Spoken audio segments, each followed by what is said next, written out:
The spleen, spleen basically largest lymphoid organ है body का, और ये प्रेजेंट होता है नियर द स्टमक, ठीक है, स्टमक की फंडस के करीब, और इसके अंदर एंड हो रहा होता है द पेनक्रियाटिक टेल।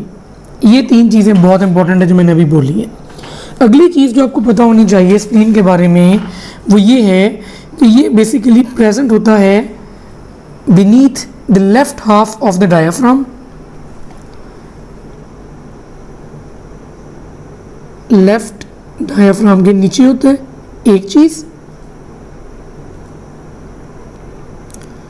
दूसरी चीज़ जो इसमें इंपॉर्टेंट है वो ये है कि it is close to the 9th, 10th and 11th ribs. ये बार बार पूछा गया है। तो अगर इन रिब्स की इंजरी होती है तो स्प्लीन की इंजरी बहुत कॉमन है, स्प्लीनिक ट्रॉमा बहुत कॉमन है अगर इन रिब्स का फ्रैक्चर होता है, ठीक है। अगली चीज़ जो इंपॉर्टेंट है कि इसके लिगामेंट्स, लिगामेंट्स तीन आपने याद रखने हैं। एक है लीनोरीनल या स्प्लेनिकोरीनल कहते हैं, ये लिगामेंट रन करता है from spleen to the kidneys. दूसरा आपने याद रखना है जो लिगामेंट वो है गैस्ट्रो स्प्लीनिक, बेसिकली वो लिगामेंट जो कि जोड़ रहा होता है the stomach with the spleen. और तीसरा लिगामेंट जो सबसे इंपॉर्टेंट है एमसीक्यू के लिहाज से वो है आपके पास फ्रेनिकोकोलिक। फ्रेनिकोकोलिक मतलब कि जो आपका लेफ्ट फ्लैक्चर होता है ना, जिसको स्प्लीनिक फ्लैक्चर भी कहते हैं, वहाँ से ओरिजिनेट कर रहा होता है और ये जुड़ा होता है विद द डायाफ्राम। तो जब क्या कहते हैं स्प्लीन को एक स्टेबल पोजीशन में रखना होता है तो वो फ्रेनिकोकोलिक लिगामेंट होता है that keeps the spleen in a stable position.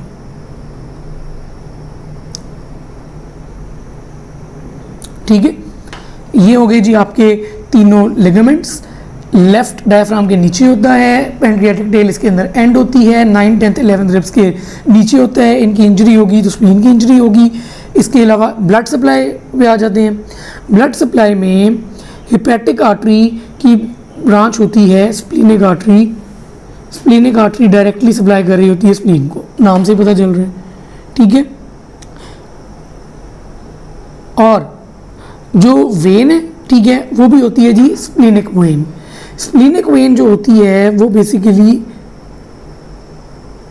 Splenic when join करती है विद सुपीरियर मेसेंटेरिक आर्टरी और बना देती है पोर्टल वेन, ठीक है। ये जो पोर्टल सिस्टम है ये आगे डिस्कस हुआ है। तो स्प्लीन के बारे में मोटी मोटी चीज़ें यही पूछी जाती हैं जो मैंने आपको यहाँ पे बता दी हैं। ये होती है हाइलम, जिससे सारी चीज़ें स्प्लीन के अंदर और बाहर जाती हैं, ठीक है। और एक और चीज़ वो पूछ सकते हैं कि नॉच किस पे होती है।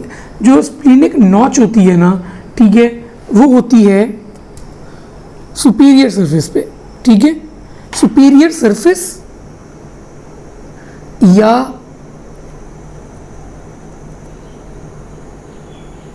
Anterior border,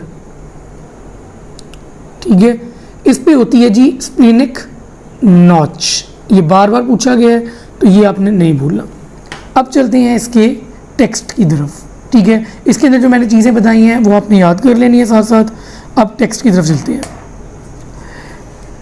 Spleen. It lies just beneath the left half of the diaphragm, close to the 9th, 10th and 11th ribs. Spleen is ovoid in shape with a notched anterior border, surrounded by peritoneum that passes from the hilum to the stomach as the gastrosplenic ligament and to the left kidney as the splenicorenal ligament. इसका दूसरा नाम क्या मैंने बताया आपको? लीनोरीनल ligament. Blood supply आ जाती है splenic artery और वीनस जो ड्रेनेज है वो आ जाती है स्प्लीनिक वेन, जो सुपीरियर मेसेंटेरिक वेन के साथ जुड़ के बना देगी पोर्टल वेन, ठीक है। ये सुपीरियर मेसेंटेरिक वेन है, ये गलती से मैं आर्टरी बोल दिया था, ठीक है। तो ये था आपका स्प्लीन।